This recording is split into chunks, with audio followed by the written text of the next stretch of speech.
Hello everyone, this is Josh from Wrenches, and in this video we're going to be finally unburying and bringing the Lincoln Town car that I bought for parts originally back onto the road. Now last time you guys saw this thing, we welded up the diff and did some great burnouts on it. And I originally basically thought that was the only real thing I was going to do with that car. I might, bring it to drift events or something like that, because this thing did not have a title. It had some title issues. But thankfully, the previous owner that is on the title and the person who signed it both actually agreed to help me get a title for this thing. So tomorrow, today is Sunday right now, we are going to drive this thing down to the DMV, get it registered, and then they're going to sign the new title over to me.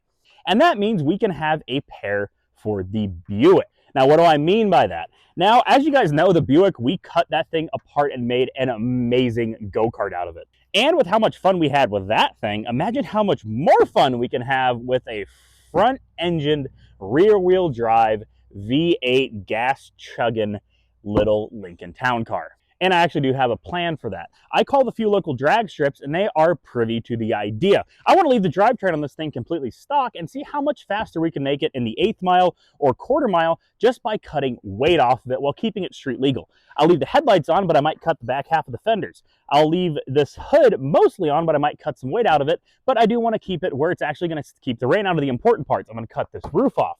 These doors, the rear doors, the trunk, basically anything that's not street legal on this thing or required for it being street legal is going to be cut off, and we're going to see how much quicker we can make this thing in the 1/4 mile. Or like I said, 1/8 mile, I forget what my local track is. And honestly, if I was just doing that, I probably don't need a title, but if I can get a title for pretty darn cheap, I will take it. That means me and my buddy can take the Buick and this thing out and just have fun with it on the street. I can have a title, registration, and insurance on both of them. We can take them, everywhere, to ATV parks, everything like that, run into each other at stoplights, just have a good amount of fun on the road. And to do that, you need it to be fully street legal because, by technicality, you really don't. But if you're going to be doing stupid stuff like that, the cops are going to be looking at you, and you might as well have your T's crossed and your I's dotted for stuff like that.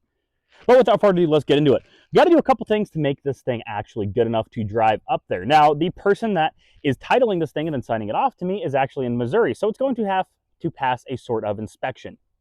Now, thankfully, I did call the local inspection area, and they are not too hardcore about an inspection. This thing is a 1999, so it's not going to have to pass smog, so it's fine that the exhaust is cut out of it.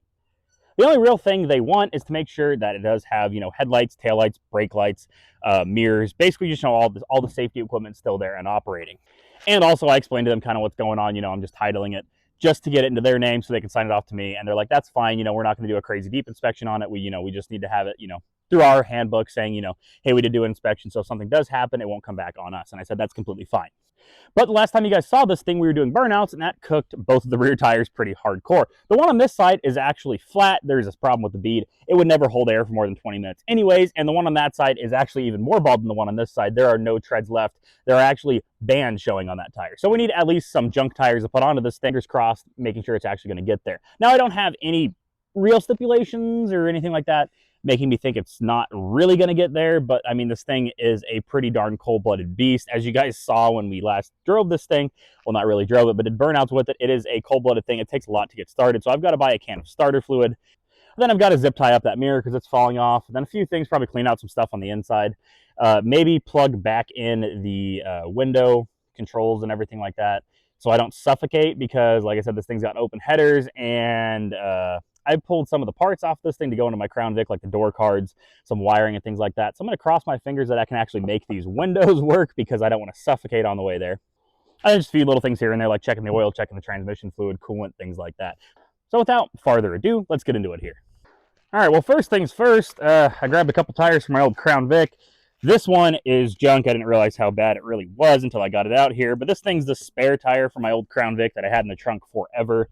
So it is still got plenty enough tread. It's a 16-inch, same tire size as the one that's on here, so it'll bolt right up, same offset, same, lug nut spacing, everything like that. So we're going to toss this thing on there. Then we're going to do the same thing to the other side with another just random tire I had for my Crown Vic. It wasn't the spare, so it's a lot more worn, but it'll be all right for getting us down there and hopefully back.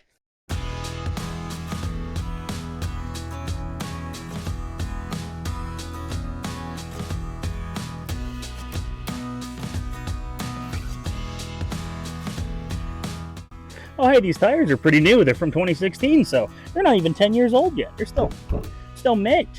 Fine enough for this side. Move on to the other side.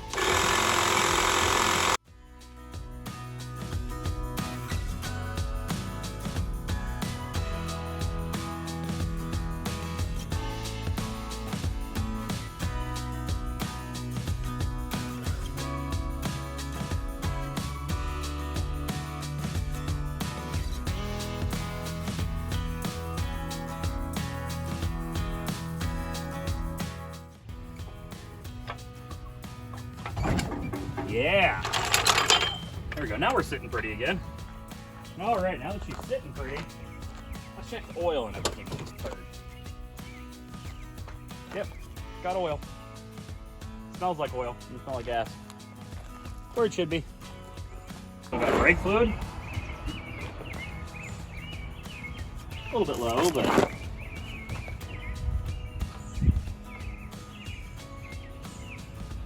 I'll throw some in there just to be safe. There we go. It has brake fluid now. I don't know how long it's gonna have brake fluid, but I'll probably have brake fluid for an amount of time. I don't know how long, but it will have it for a certain amount of time. All right, I'll check coolant.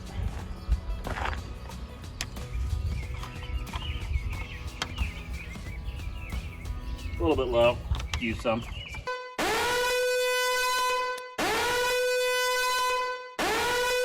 All right, now I need some water because that coolant is concentrate. If you guys don't know, if you ever need to add coolant to your car, they make two kinds. They make premix and they make concentrate. Coolant itself does not cool your motor. It prevents rust and freezing.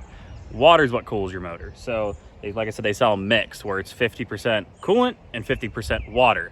If you have too much coolant, your car could overheat. If you have too little coolant and you get in a climate where it freezes, your whole motor could freeze up and it could break it, or your whole motor could rust because obviously water makes rust. So coolant prevents rusting and prevents freezing, but it doesn't actually cool your motor. So I'm gonna add some water to that and mix it all up. We should be good. Perfect. Now we got coolant, we got oil. I could check the transmission fluid, I guess. I don't really think it's gonna need it, but I guess we'll check just in case. Yeah, it's got tranny fluid. Once all the fluid's checked, topped off, this turd on this department's ready to go. All right, now for some cosmetic things like zip tying this mirror back on, because that is one of the things they are going to look for, is what I was told. So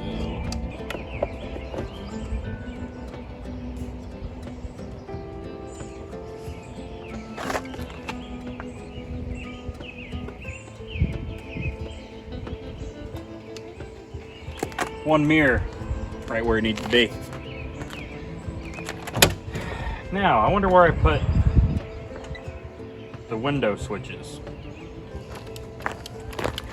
Was in my stockpile of parts. Plug this thing back in. Let's shut the ignition off first.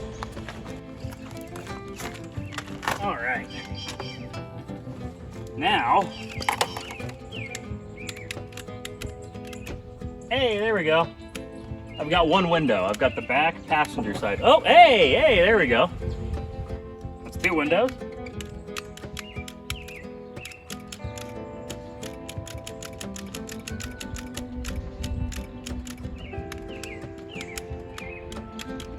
I mean, I'll take two windows. That's better than nothing. This thing's ready for tomorrow, bud. In the morning, I'll go down, let it warm up, go pick up some gas in it, and we'll pick up then. You guys will come along in the drive with me. Well, this is kind of where it gets a little bit funny. Drove the whole way out there in the thing, only to realize I didn't need to. The DMV lady was like, you guys don't need an inspection. You're just registering it, or you're just titling it in his name so he can sign it off to you. You don't need an inspection. You only need an inspection if you're registering it. And if you guys don't know the difference, title is something proving you have ownership of the vehicle. It is in your name, everything like that. Registration is just allowing you to drive it on the road. So like title is, like I said, proving ownership, but if you don't have it registered, it's like, you're storing it, you're not driving it on the road, you're not paying road tax, everything like that. So I got back home with a lot more time to spare than I thought it would be, and also realized that in Missouri, where he's located, it's going to take 7 to 21 days for the title to show up in the mail. They do not give it the same day. So we're waiting a little bit on that, and I figured, you know what, I have to still make a video, so let's move some things around and get it ready for other projects and get my driveway clean so I can actually have room to work on things. So that's what we're picking up right here. All right, now we play the hurry up and wait game. In Missouri, which is where the person I bought that thing lives in, you have to wait for the title, once you title it in your name, to get to you, which can take anywhere from 7 to 14 days. So we're waiting a little bit on that, but it is complete. So I'm just waiting for that, and then he's going to let me know, and I can come pick it up, or he can mail it to me. He's like a 10-minute drive away from me. I'll just go pick it up. But in the meantime, I'm going to rearrange a few things. I've got that enclosed trailer back there I want to put into my backyard. I want to clean up a little bit of my driveway. I've got a bunch of crap going on here. So we're going to take that enclosed trailer, put it in the backyard where this Lincoln and the Buick used to be, hide that thing away, and then we'll put the Toyota back there because I'm not really going to work on that thing here soon. So we'll put that thing out the way, and then we'll back probably the Buick and the Lincoln in there too, just to get everything out of the way and free up a little bit of room up here in my front yard. So let's do that real quick.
Alrighty, and boom, just like that, we've got a line of cars in the backyard. Got the trailer, got the Toyota, got the Buick, and got the Lincoln.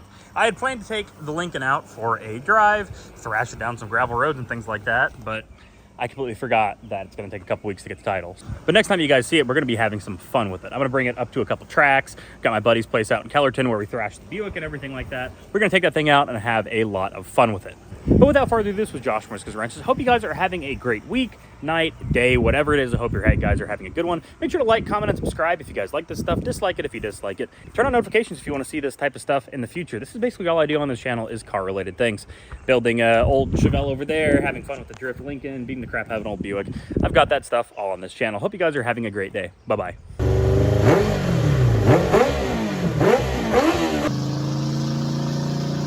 I didn't want to be the guy that, filmed random children without their consent. That'd probably put me on a watch list somewhere.